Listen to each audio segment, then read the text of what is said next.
اسلامیہ۔ السلام علیکم ورحمۃ اللہ تعالی وبرکاتہ۔ وعلیکم السلام ورحمۃ اللہ تعالی وبرکاتہ۔ نحمدہ ونصلی علی رسولہ الکریم، اما بعد فاعوذ باللہ من الشیطان الرجیم، بسم اللہ الرحمن الرحیم۔ کنتم خیر امۃ اخرجت للناس تأمرون بالمعروف وتنہون عن المنکر۔ صدق اللہ العظیم وصدق رسولہ النبی الامین المتین الکریم۔ نحن علی ذالک لمن الشاہدین والشاکرین والحمد للہ رب العالمین۔ آئیے حضرات، بلا تاخیر و تمہید سب سے پہلے گنبد خضرا میں آرام فرمانے والے آقا، لمبے لمبے ہاتھوں سے بھیک دینے والے داتا، ہم بے کسوں کے کس، ہم بے بسوں کے بس، چارہ ساز درد مندہ حضور احمد مجتبی محمد مصطفیٰ صلی اللہ تعالی علیہ وسلم کی بارگاہ میں انتہائی عقیدت و محبت کے ساتھ میری آواز کے ساتھ آواز ملا کر پڑھیں، اللہم صلی علی سیدنا مولانا محمد عدد ما فی علم اللہ صلاۃ دائمۃ بدوام ملک اللہ۔ نقیب اجلاس استاذ الشورا جناب مختار تلہری ثقلینی صاحب سے اجازت چاہوں گا، اپنی گفتگو کا آغاز ان چار مصروں کے ساتھ کرنا چاہتا ہوں۔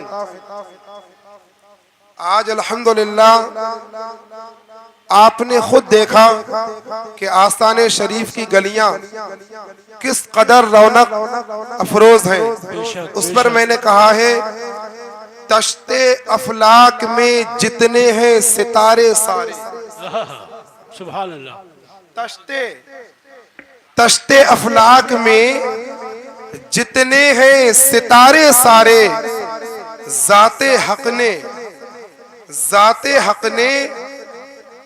در ثقلین پہ وارے سارے۔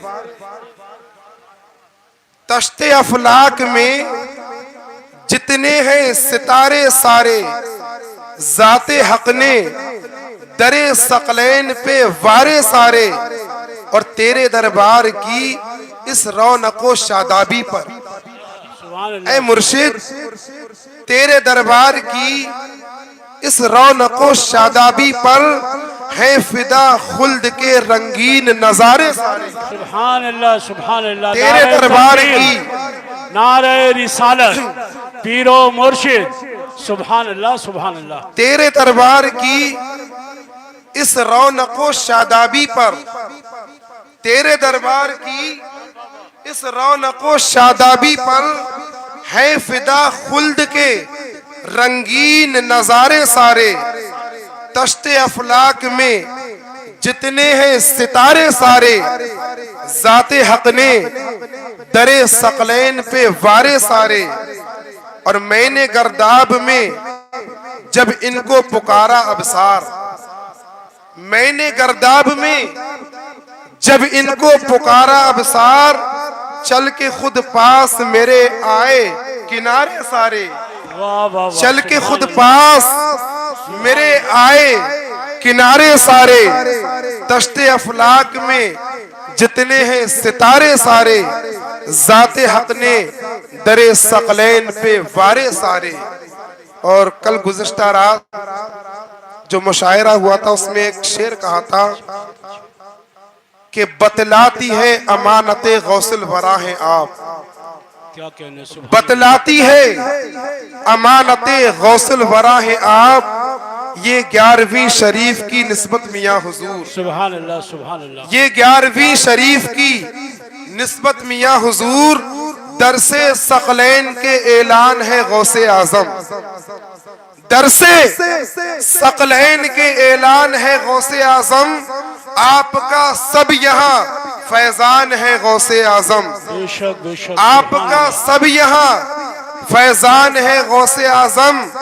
حق سے ڈرتے ہیں جو باطل سے نہیں ڈرتے وہ، بے شک، حق سے ڈرتے ہیں جو باطل سے نہیں ڈرتے وہ سچے مومن کی یہ پہچان ہے غوث اعظم. حق سے ڈرتے ہیں جو باطل سے نہیں ڈرتے وہ سچے مومن کی یہ پہچان ہے غوث اعظم. ملت اسلامیہ الحمدللہ ثم الحمدللہ ہم اس سلسلے سے وابستہ ہیں جس سلسلے کے بزرگان دین جن کی کوئی مثال نظر نہیں آتی. سیدنا سرکار غوث پاک رضی اللہ تعالی عنہ جنگلات میں اللہ تبارک و تعالیٰ کی عبادت میں مشغول ہے. اللہ تبارک و تعالیٰ کی عبادت میں مشغول ہے. آپ کیا دیکھتے ہیں؟ آسمان سے ایک نور آ رہا ہے، کبھی زمین کی طرف نور آ رہا ہے، کبھی آسمان کی طرف وہ نور جا رہا ہے. آپ نے اپنے کشف سے جب معلوم کیا، آپ نے جب دیکھا تو غیب سے ندا آتی ہے. اللہ تبارک و تعالیٰ ارشاد فرما رہا ہے، اے عبد القادر یہ کوئی نور کوئی ایسا ویسا نور نہیں ہے، بلکہ ان قریب ایک بزرگ کی پیدائش ہونے والی ہے. ایک بزرگ اس دنیا میں آنے والا ہے جس کا نام شیخ احمد ہوگا. اے عبد القادر یہ اس کا نور ہے. تو پتہ یہ چلا ملت اسلامیہ کہ ابھی امام ربانی کی پیدائش بھی نہیں ہوئی ہے. غوث پاک 400 سال پہلے اس نور کی بشارت دے رہے ہیں، اس نور کے بارے میں آپ فرما رہے ہیں. ملت اسلامیہ یہی نور جب سلسلہ قادریہ کے بزرگان دین نے ملاحظہ کیا تو اپنے وقت کے ایک بہت بڑے جلیل القدر اللہ کے ولی سلسلہ قادریہ میں جن کا مقام یہ ہے، جن کے بارے میں امام ربانی ارشاد فرماتے ہیں، جب ہم قادری سلسلے پر نظر ڈالتے ہیں، جب ہم قادریت کو دیکھتے ہیں تو قسم خدا کی جو مقام حضرت بابا شاہ سکندر قادری کا ہے، جو مقام بابا شاہ کمال کیتھلی کا ہے، وہ مقام کسی بزرگ کا نظر نہیں آتا. یہ مقام قادری سلسلے میں کس کو حاصل ہے؟ جو غوث پاک کے پرتب ہے، جو غوث پاک کے مظہر ہے، وہ بابا شاہ سکندر قادری ہے جن کے بارے میں میرے امام نے فرمایا، امام ربانی نے فرمایا. حضرت امام ربانی ارشاد فرماتے ہیں ملت اسلامیہ، آپ فرماتے ہیں دن کی تیز دھوپ میں جب سورج اپنی پوری آب و تاب کے ساتھ آسمان پر چمک رہا ہو، جب سورج اپنی پوری شعاعوں کے ساتھ آسمان پر چمک رہا ہو، امام ربانی فرماتے ہیں اس وقت دل کی تیز دھوپ میں، چکا چون دھوپ میں ہم سورج کو بآسانی دیکھ سکتے ہیں. لیکن اللہ نے امام ربانی فرماتے ہیں بابا شاہ سکندر قادری کو اتنا منور کر دیا ہے، آپ کے سینے کو اتنا منور فرما دیا ہے، آپ کے سینے میں اللہ پاک نے نور کی ایسی شعائیں ڈال رکھی ہے جس کی وجہ سے ہم امام ربانی فرماتے ہیں بابا شاہ سکندر قادری کے سینے کو نہیں دیکھ سکتے، ہم ان کے سینے پر نظر نہیں ڈال سکتے. ملت اسلامیہ امام ربانی کا قول ہے، آپ فرماتے ہیں کہ سلسلہ قادریہ میں ان جیسا بزرگ کوئی اور نظر نہیں آتا. امام ربانی کے بعد حضرت بابا شاہ سکندر قادری سلسلہ قادری پر جب نظر ڈالتے ہیں تو ملت اسلامیہ ہم کیا دیکھتے ہیں کہ جتنے سلسلے میں بزرگ آئے وہ سب یکے بعد دیگر ایک سے ایک اعلیٰ منصب پر فائز ہیں، ایک سے ایک بڑے منصب پر فائز ہیں. ملت اسلامیہ چاہے وہ بابا شاہ سکندر قادری ہو، چاہے بابا شاہ کمال کیتھلی ہو، چاہے امام ربانی ہو، چاہے حضرت خواجہ محمد معصوم میاں ہو، چاہے وہ اپنے وقت کے حضرت پیر قطب الدین اشرف حیدر حسین مدنی رحمت اللہ علیہ ہو، جس پر نظر ڈالتے ہیں سب ایک سے ایک بڑھ کر اور ایک سے ایک کمالات کے مظہر نظر آتے ہیں. ملت اسلامیہ آئیے میں آپ کو بابا شاہ سکندر قادری کے بعد سلسلہ قادریہ کے ایک اور عظیم بزرگ حضرت پیر قطب الدین اشرف حیدر حسین مدنی کی بارگاہ میں لے چلتا ہوں. ہم پوچھتے ہیں اے بابا پیر قطب الدین اشرف حیدر حسین مدنی آخر ماجرا کیا ہے؟ آپ کے سلسلے میں جو بھی بزرگ ہے وہ یکتائے زمانہ نظر آتا ہے. پیر قطب الدین فرماتے ہیں، اے پیر قطب الدین فرماتے ہیں حضرت امام حافظ شاہ جمال اللہ سے فرماتے ہیں، حافظ شاہ جمال اللہ پوچھتے ہیں آپ جب حضرت امام ربانی کے بعد اس سلسلے کی ترویج و اشاعت کے لیے ہندوستان تشریف لائے، ہندوستان نے آپ نے تشریف اس کی ترویج و اشاعت کی، اور اس کے بعد ملت اسلامیہ جب آپ کو آقائے کائنات صلی اللہ تعالی علیہ وسلم کا حکم ہوا اے پیر قطب الدین ہندوستان سے اپنا بستر سمیٹو، تم مدینہ طیبہ چلے آؤ، تو آپ اپنے چہیتے خلیفہ حضرت قبلہ حافظ شاہ جمال اللہ رحمۃ اللہ علیہ سے ارشاد فرماتے ہیں، اے محی الدین، ہمیں تمہارا مدت سے انتظار تھا۔ اے محی الدین، ہم کچھ اپنی نسبتیں اور کچھ خلعتیں تمہارے سپرد کرنا چاہتے ہیں۔ اے محی الدین، ہم اپنی کچھ آپ کو نسبتیں اور خلعتیں عطا کر رہے ہیں۔ حضرت پیر قطب الدین اشرف حیدر حسین مدنی رحمۃ اللہ علیہ اپنے چہیتے خلیفہ حافظ شاہ اللہ کی قسم، حضرت پیر قطب الدین اشرف حیدر حسین مدنی رحمۃ اللہ علیہ ارشاد فرماتے ہیں، اے حافظ شاہ جمال اللہ، تجھے مایوس ہونے کی ضرورت نہیں۔ اے محی الدین، تجھے مایوس ہونے کی ضرورت نہیں۔ آپ فرماتے ہیں 1.25 لاکھ لوگ تیرے مریدین میں کاملین ہوں گے، اور فرماتے ہیں بلا محنت و مشقت 7 پشتوں تک تیرے سلسلے میں قطب پیدا ہوتے رہیں گے۔ 7 پشتوں تک بغیر محنت و مشقت کے قطب پیدا ہوں گے۔ ملت اسلامیہ یہ کسی مولوی کا فرمان نہیں ہے، بلکہ اللہ کی قسم یہ ایسے سچے اور ایسے پکے اللہ تبارک و تعالیٰ کے برگزیدہ بندے کا فرمان ہے جس کو لوگ پیر قطب الدین کے نام سے جانتے ہیں۔ آپ نے فرمایا تمہاری 7 پشتوں تک بغیر محنت و مشقت کے قطب پیدا ہوں گے۔ اب فیصلہ آپ کے ہاتھ میں ہے، آپ ذرا کاؤنٹ کیجئے، پہلے نمبر پہ کون ہے؟ پہلے نمبر پہ حافظ شاہ جمال اللہ، دوسرے نمبر پہ حضرت شاہ درگاہی محبوب الہی، تیسرے نمبر پہ حضرت احمد علی شاہ میاں، اور چوتھے نمبر پہ حضرت قبلہ و کعبہ شاہ جی محمد شیر میاں، 5ویں نمبر پہ ہمارے آقا و مولا قبلہ و کعبہ تاجدار بریلی قطب بریلی حضرت قبلہ شاہ محمد بشیر میاں رحمۃ اللہ علیہ، اور 6 نمبر پہ کوئی ہے تو وہ ہمارے دادا پیر و مرشد قبلہ و کعبہ شاہ شرافت علی میاں رحمۃ اللہ علیہ، اور 7ویں پشت پہ ملت اسلامیہ کوئی آیا ہے تو وہ آیا ہے جس کے بارے میں پیر قطب الدین نے فرمایا تھا، اے محی الدین، اے حافظ شاہ جمال اللہ، تیری 7 پشتوں تک بغیر محنت و مشقت کے قطب پیدا ہوں گے، اور جو 7ویں پشت پہ آئے گا وہ تیرے سلسلے میں 4 چاند لگا دے گا، وہ تیرے سلسلے کو 4 چاند لگا دے گا، وہ کوئی اور نہیں۔ تکبیر، نعرہ رسالت، فیضان غوث اعظم، فیضان مجدد الفسانی، فیضان شاہ شرافت، پیر و مرشد، پیر و مرشد، آنکھوں کی ٹھنڈک دل کا چین، آنکھوں کی ٹھنڈک دل کا چین، سبحان اللہ سبحان اللہ۔ 7ویں پشت پر جو آئے گا وہ تیرے سلسلے میں 4 چاند لگا دے گا۔ بے شک زمانے نے دیکھا، ہم نے بھی دیکھا، آپ نے بھی دیکھا، اپنوں نے بھی دیکھا، بیگانوں نے بھی دیکھا، سلسلہ ثقلینیہ شرافتیہ قادریہ مجددیوں کا جو بام عروج تک میاں حضور نے پہنچایا، اور اس سلسلے کو میاں نے جہاں تک پہنچایا آج سب جانتے ہیں۔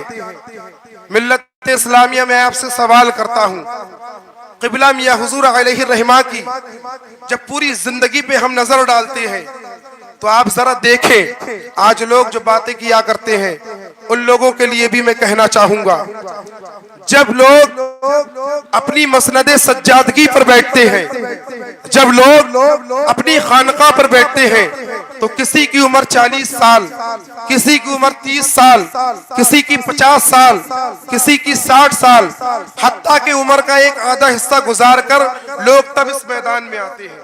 جی بالکل، لوگ عمر کا آدھا حصہ نکال کر تب پیرا مریدی کی میدان میں یہ خانقاہ کی ذمہ داریاں سنبھالنے آتے ہیں۔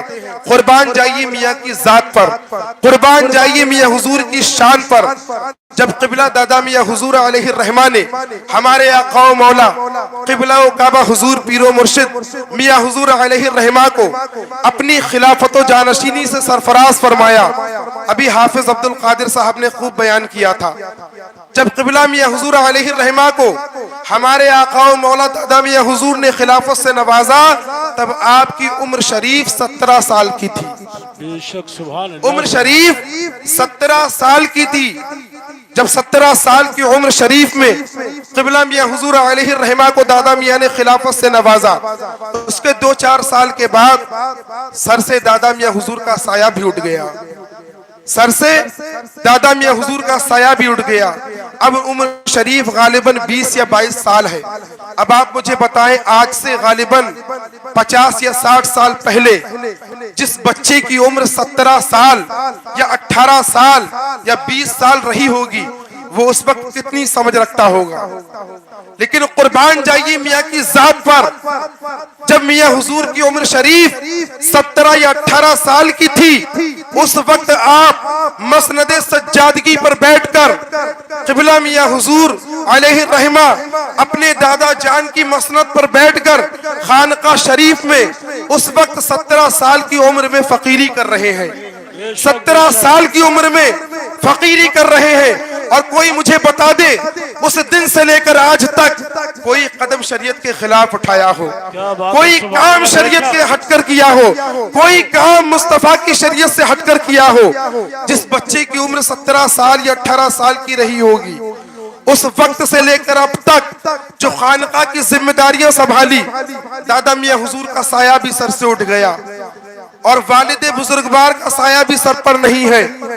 اور اپنے بھائیوں کی پرورش کرنا، خانقاہ کے انتظامات کو دیکھنا، خاندان کے تمام معاملات کو دیکھنا، بھائیوں کی پرورش کرنا اور پھر اپنے تمام خاندان کے لوگوں کی دیکھ بھال کرنا، اتنی ذمہ داریوں کے پہاڑ جس ذات گرامی کے سر پر تھے، اس کے بعد بھی میاں حضور علیہ الرحمہ نے اس شان سے خانقاہ کے نظام کو چلایا کہ قسم خدا کی کوئی مثال نظر نہیں آتی. آج زمانہ حیرت میں ہے کہ جس شان سے کل دادا میاں حضور کے زمانے میں خانقاہ شریف کے تمام کام انجام پذیر ہوتے تھے، اس سے کہیں بڑھ چڑھ کر میاں حضور نے اپنے دور حیات میں ان تمام کاموں کو انجام دیا ہے.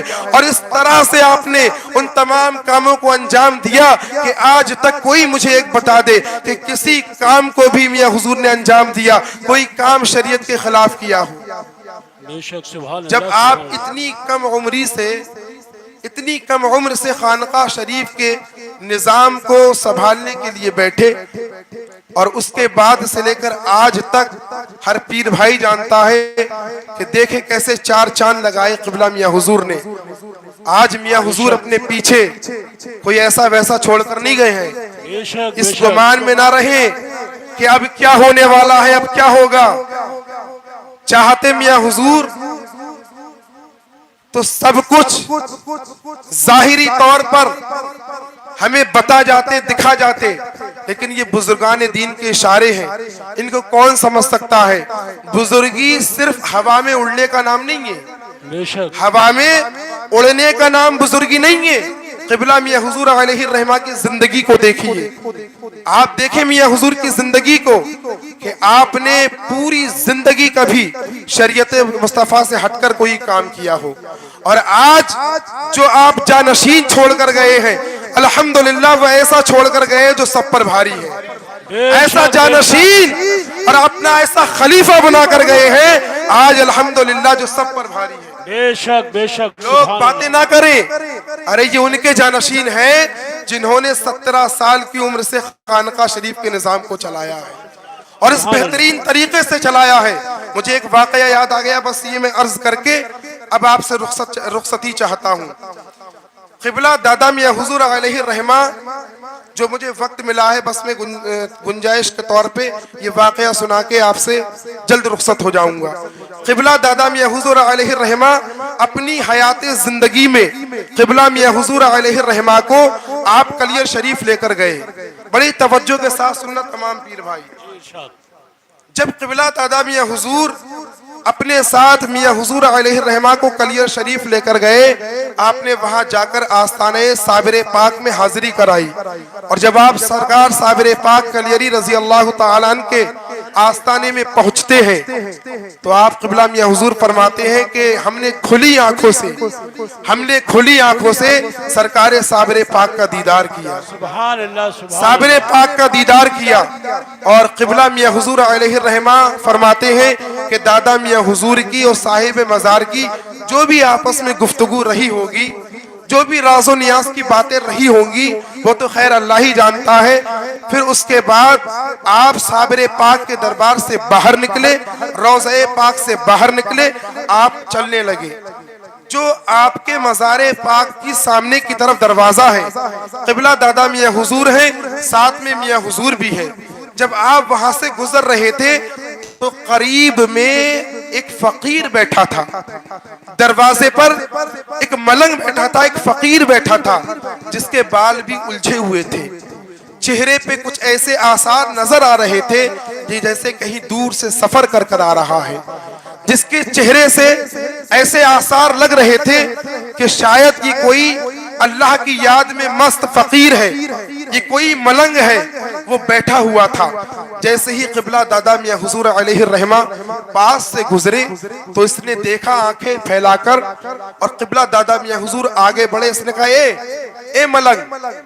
دادا میاں حضور نے پلٹ کر دیکھا، جب دادا میاں حضور علیہ الرحمہ نے پلٹ کر دیکھا تو یہ مزار پاک کی طرف اشارہ کر کے کہنے لگا تمہیں وہ بلا رہے ہیں۔ دادا میاں سے فرمایا تمہیں بلا رہے ہیں۔ دادا میاں حضور نے جیسے ہی سنا آپ نے مزار پاک کا رخ کیا، ساتھ میں قبلہ میاں حضور علیہ الرحمہ بھی تھے، آپ بھی ساتھ چل دیے۔ اب یہ جو ملنگ بیٹھا ہے نا، یہ جو فقیر بیٹھا ہے، وہ کہہ رہا ہے نہیں تم نہیں، صرف ان کو بلایا ہے، تم نہیں جاؤ گے، صرف ان کو بلایا ہے، تم نہیں جاؤ گے۔ میاں حضور علیہ الرحمہ وہیں کھڑے ہو گئے۔ قبلہ دادا میاں حضور علیہ الرحمہ صابر پاک کلیری رضی اللہ تعالیٰ عنہ کے مزار میں جاتے ہیں، آپ داخل ہوتے ہیں۔ داخل ہونے کے بعد ملت اسلامیہ، اب جو بھی راز و نیاز کی باتیں رہی ہوں گی وہ تو قبلہ میاں دادا میاں جانتے ہیں یا صابر پاک جانتے ہیں۔ اس کے بعد آپ مزار سے نکلتے ہیں، باہر تشریف لاتے ہیں، اور باہر تشریف لانے کے بعد پھر قبلہ میاں حضور کے ساتھ آپ چلے جاتے ہیں۔ نقطہ میں آپ کو یہاں یہ سمجھانا چاہ رہا ہوں کہ دادا میاں حضور اپنی حیات زندگی میں میاں حضور کو کلیر لے کے گئے، اور کلیر لے جانے کے بعد نہ جانے کون سا فیضان تھا جو صابر پاک کا فیضان آپ نے میاں حضور کو عطا کرایا، اور وہی فیضان یہ اس بات کا سبب بنا جب میاں حضور کو خلافت و جانشینی ملی تو اس میں سب سے بڑا ہاتھ صابر پاک کلیری کا تھا۔ تو دادا میاں حضور نے گدی ملی ہے صابر کلیر کے حکم سے، جیسے ہمارے پیر ہیں ایسے کسی کے ہیں۔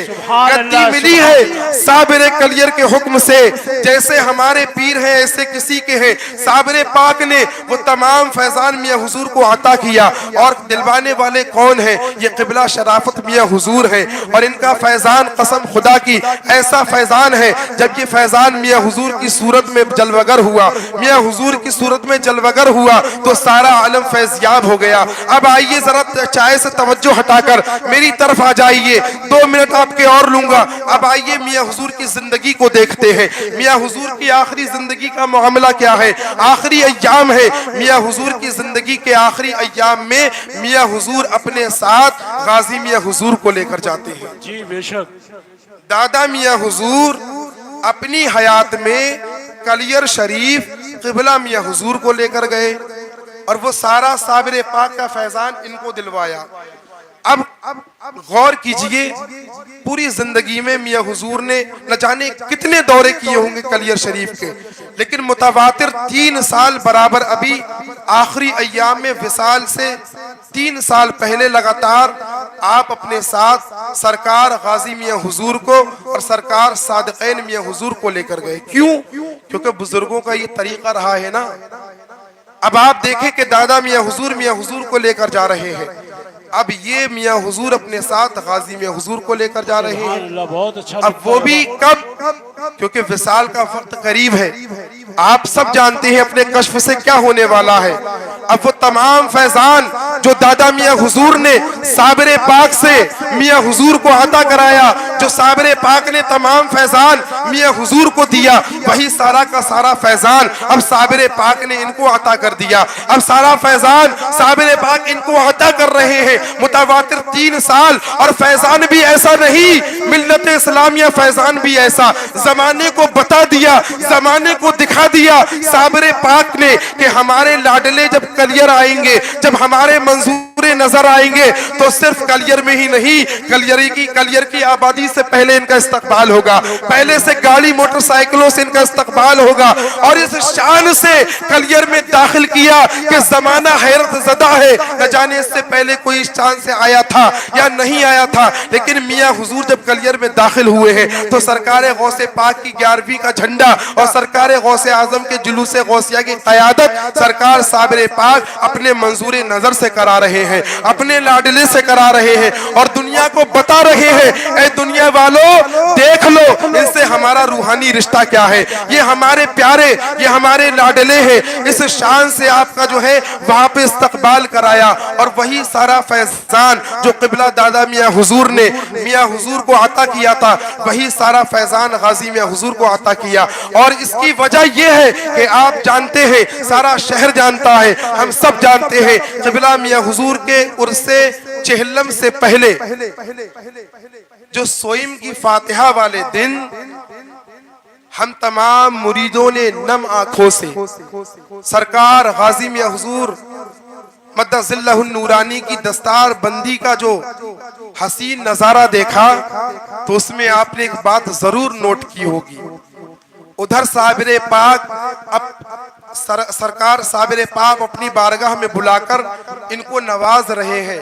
اور ادھر جس دن ان کو دولہا بنایا جانا ہے، جس دن سر پہ دستار رکھی جائے گی، جس دن میاں حضور کی خلافت و جانشین یعنی کھلے طور پر ان کو مسرد نشین کرنا ہے، تو آپ اپنے خانوادوں کو اپنے درگاہ سے اپنے آستانے سے ذمہ داروں کو بھیج رہے ہیں، وہ اپنی تبرکات لے کر، وہ اپنی چادریں لے کر جاؤ اور ہمارے پیارے کے سر پر دستار باندھو۔